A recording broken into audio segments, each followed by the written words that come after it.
Welcome back to the channel. This is Wasabi. This is a battle on the Fisherman's Bay map, and today we're going to talk about heavy tank tactics in mid-tier tanks. So this is a tier 5 battle with tier 5 and tier 4 tanks. We're in the top tier, which is obviously gives us an advantage. Fisherman's Base seems to be a common map for these tiers, so we're going to talk about the map a bit as well in terms of how it affects the tactics. So the first decision to make basically the heavy tank is which way to go from the cap and how to get there. Now scouts can get to the middle fairly quickly, so what you want to do is basically dive to the left as quickly as possible, basically to keep outside the view range of tanks. You can see how quickly it got to the middle there, whereas we've not gone more than a few squares. So it basically puts us in cover so we don't get any side shots as we're moving up here. So that's one important factor. Try not to lose unnecessary hit points if you can. One of the other things is that we don't have a lot of support on this side at this point in time. So one important principle is don't overextend, as basically you could get surrounded by enemy tanks without the possibility of support. So we're just going to move up carefully here. We've just taken a risk crossing here, but again, the enemies sending their heavy tanks here, they may not have gotten to position yet. So we're just going to get in a position here where we're covering our lower plate, side scraping against the building, looking with a bit of bush cover, which won't protect us if we fire, but it might just be enough to keep us protected from a heavy tank without much vision. We don't see anything straight away, but again, we don't have good view range ourselves. That's the blue circle on the map is our current view range, and the red circle is the maximum view range.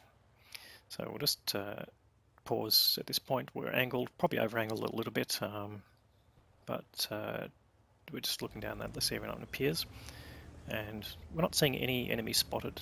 We don't have much in the way of forward vision here. We've got the ST VZ39, which is a bot player, has gone up front, and one thing the bots can do for you basically is sort of act as scouts, although they're fairly sacrificial. So again, we're just being cautious here. Again, we don't have much support. There's no other tanks on this side that are basically human players. So we're just basically chilling at this point. Now we do see the enemy KV-1. So correct, he just came up on that side. We put in one shot which bounces, get another shot in which also bounces, and we make the decision straight away to move to premium ammo. We see that at this point he appears to be isolated, so we can take advantage of that and start to farm damage from him because we're thinking we won't get much more. So we're angled towards him, which is helping bounce shots from him. We're focusing on his upper front plate. That's where we can do damage. Now we've got the 76mm gun. That's one of the reasons I've switched to premium ammo, is that we basically don't have high alpha and we've got fairly low penetration with a standard round. So we're doing a good job farming him down. He hasn't done much damage to us yet. And we bounce one there and take a shot in from him, but we basically allowed time to aim carefully for that last shot, as he was basically one shot at that point and we wanted to take advantage of it. Now straight away we're switching back to standard ammo because we don't think there's too many targets left that require premium ammunition for the penetration. And obviously you want to conserve that to basically make credits. So we did spot a DW2 as we went past, and we've got an M8A1 here. We're pretty much just going to farm this tank for damage.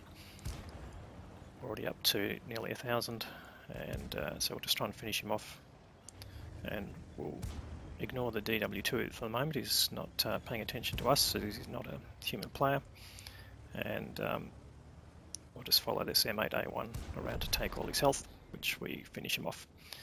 So now we're going to look for the DW2. He's still sort of wandering around there. We'll try and get a quick snapshot in, but that doesn't connect.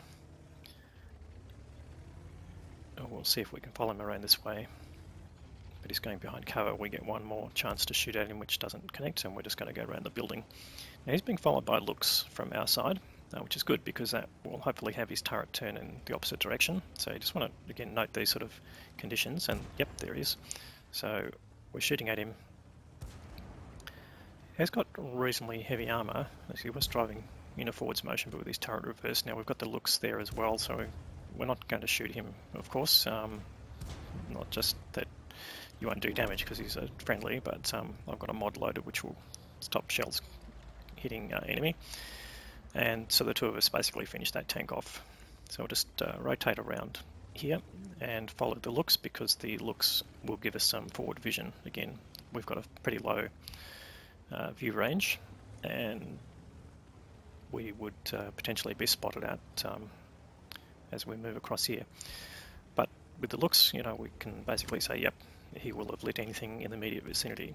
So now we've got another issue here. We've used the city for cover all this way and been successful. We've got a slight advantage in terms of number of tanks. The enemy side's got basically most of their human players still alive. We just clean up the tanks in the middle. But one thing you'll notice from the way the map is drawn out is that we've pretty much got the enemy in the corner of the map. So they're pretty much there in the lower left corner, which gives us an advantage in terms of the way we select our movement. Now, ordinarily you might have gone down there on the left side using that depression there to hide your tank, but you do have to pop out within view range of the buildings at the J2 area. And what we can do by coming this way is utilize the bushes that lie along the front edge of the enemy cap circle to put bushes between us and the enemy. Now we do see the M10, pretty dangerous tank for us, but he's undercover. Got the Valentine AT there, got another human player. We're just trying to do some damage there. When he gets unspotted, we put a blind shot in just to do something, but you notice we haven't been spotted yet. And we've got the looks there in front, although he's behind the rock. He's basically trying to light the enemy up for us. Now we do have bots have gone on to cap, and I'm not really worried about that. They're most likely going to get taken out by the tanks at the top there, particularly the tank destroyers. So it's unlikely that that's going to cap out.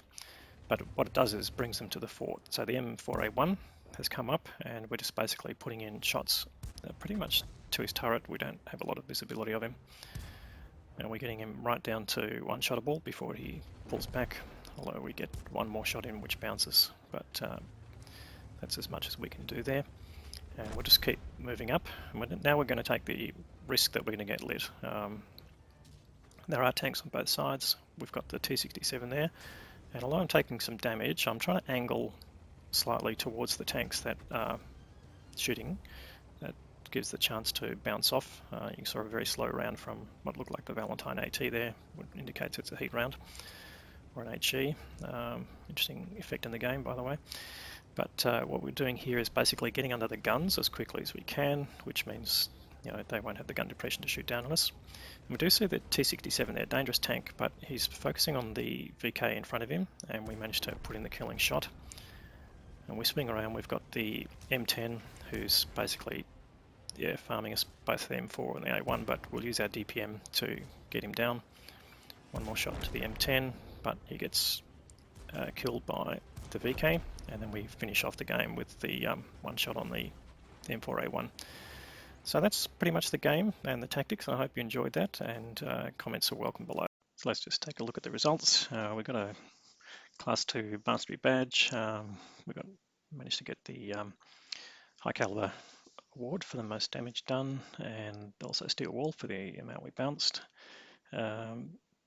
The main thing here, obviously, is we managed to survive to the end of the battle and keep our gun in the game for all that time. We did finish on pretty low amount of health, but we obviously managed to keep there to the end to finish off the tanks. And that's an important factor, that yeah, the longer you stay in the game, the more influence you've got on it. And that's not something to really forget. So in the end, even though we fired some premium, we did manage to manage our output that way and switch back to normal, so you can make good profit. Anyway, thanks for watching, and come back to the channel again sometime.